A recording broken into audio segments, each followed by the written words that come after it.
мақомоти Афғонистон як зан ва ду марди тоҷики гумонбар ба терроризмро ба Тоҷикистон истирдод карданд. Хушнуд Махсумов, сокини 33 солаи ноҳияи Исор, Ҷамолдин Ҳасанов, сокини 31 солаи Душанбе ва Сафаргул Одинаева, сокини 34 солаи ноҳияи Муминобод, ки 2 моҳи қабл дар Афғонистон боздошт шуданд, ҳафтаи гузашта ба Тоҷикистон супорида шуданд. Мақомот гуфтанд, ки ин се нафар бо ҳам дар канали радиои интернетии Зело шинос шуда аввал ба зоидони Эрон ва сипас бо ҳадафи пайвастан ба гурӯҳи тундрави давлати исломӣ ба Афғонистон рафта.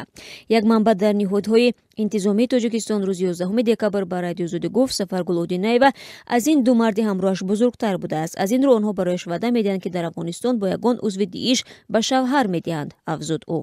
ҷузъиёти берун шудани онҳо аз Тоҷикистон ва дастрас кардани визаи Эрон маълум нест, аммо ба гуфтаи мақомот ба онҳо дар зоҳидон шиносномаи шаҳрвандии Афғонистонро доданд, ки озодона тариқи он марзро убур карданд.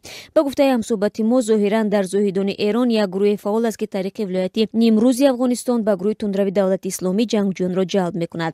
Феълан нисбат ба се шаҳрванди Тоҷикистон бар асоси моддаи 401 кодекси ҷиноӣ, яъне зархаридӣ, парванда буд шудааст. Ин се тан дар ҳоле аз зоҳидон ба Афғонистон рафтанд, ки моҳи марти имсол 5 узви як хонавода дар зоҳидон боздошт ва ба Тоҷикистон истирдод шуда буд. Ба гуфтаи мақомот, Абдулфайз Вазирови 33 сола ва ҳамсараш Моҳира Салимоваи 32 сола бо се кӯдаки нобулиғашон қасд доштанд ба Афғонистон бираванд ва ба гурӯҳи тундрави давлати исломӣ бипайванданд.